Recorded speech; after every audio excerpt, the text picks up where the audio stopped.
హైదరాబాద్ తిలక్ నగర్ లోని మైనార్టీ గురుకుల పాఠశాలలో ఫుడ్ పాయిజన్ జరిగింది. 16 మంది చిన్నారులు కడుపు నొప్పి, విరేచనాలు, వాంతులు చేసుకుని అనారోగ్యానికి గురయ్యారు. వారిని కింగ్ కోటిలోని ప్రభుత్వ ఆసుపత్రికి తరలించారు. ఇక ఇదే అంశానికి సంబంధించి మరింత సమాచారం అందించడానికి మా Hyderabad bureau chief Ramana phone లో సిద్ధంగా ఉన్నారు. రమణ, ఇది తిలక్ నగర్ లో ఉన్నటువంటి మైనార్టీ పాఠశాల అయితే మొత్తం 16 మంది 20 మంది విద్యార్థులకు అస్వస్థతకు గురయ్యారు. అయితే అందులో 16 మందికి సంబంధించి మాత్రం కొంత ఆరోగ్య విషయంతో వారిని కింగ్ కోర్ట్ లో ఉన్నటువంటి ఆసుపత్రికి తరలించి అక్కడ చికిత్స కొనసాగించారు.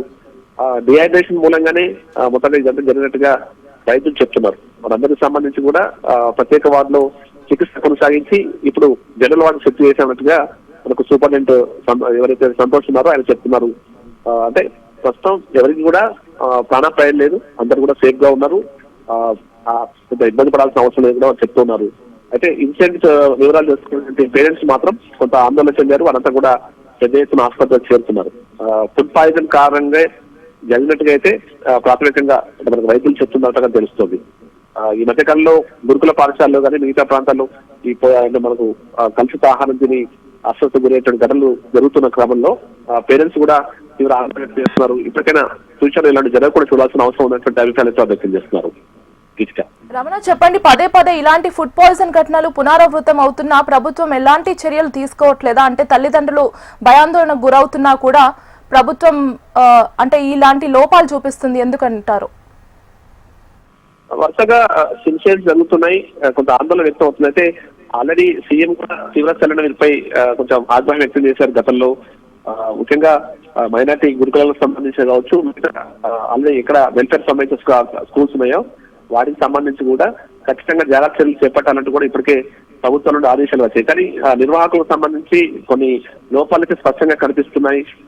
స్టేట్లెస్ అయి పరిశీలన అంటే మామూలుగా మధ్య మధ్యలో వెళ్ళి వాళ్ళకి సంబంధించి హాస్టల్స్ పరిశీలించడం కానీ రైట్స్ చేయడం కానీ చేస్తూ ఉంటే మరి కొంత మరి అప్రమత్తంగా ఉండే అవకాశం ఉంటుంది. ఐటీలు కూడా వ్యక్తం అవుతున్నాయి. అంటే పర్యవేక్షణ లోపం అనేది కూడా ఇక్కడ ప్రధాన కారణం అవుతుంది.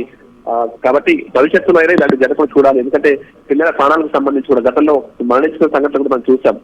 సో ఇలాంటి ఫుడ్ పాయిజన్ సంబంధించిన ఇష్యూస్ లో కూడా చాలా తీవ్రమైనటువంటి అనారోగ్య సమస్య కలిగే అవకాశాలు ఉంటాయి. కాబట్టి జాగ్రత్త చర్యలు చేపట్టాలంటూ కూడా పేరెంట్స్ కోరుతున్నారు. ఎందుకంటే ఎన్నో ఆశలతో పిల్లల ఉన్నత విద్య కోసం తమ ఇళ్లలోంచి మన హాస్టల్కి పంపిస్తున్నాం. అలాంటి వారికి సంబంధించినటువంటి సేఫ్టీ చూడాల్సిన బాధ్యత ఖచ్చితంగా గురుకుల పాఠశాలకు సంబంధించి యాజమాన్యాలపైన ప్రభుత్వం ఉందన్నటువంటి అభిప్రాయాలైతే పేరెంట్స్ వ్యక్తం చేస్తున్నారు. ప్రస్తుతం అయితే ఈ 16 మందికి సంబంధించిన పిల్లలైతే అందరూ కూడా ఆరోగ్యంగా ఉన్నట్టుగా మనకు వైద్యులు చెప్తారు. సాయంత్రం వరకు వీళ్ళందరినీ డిశ్చార్జ్ చేస్తామని కూడా ఇప్పటికే సూపరింటెండెంట్ ప్రకటించారు. Right Ramana, thank you.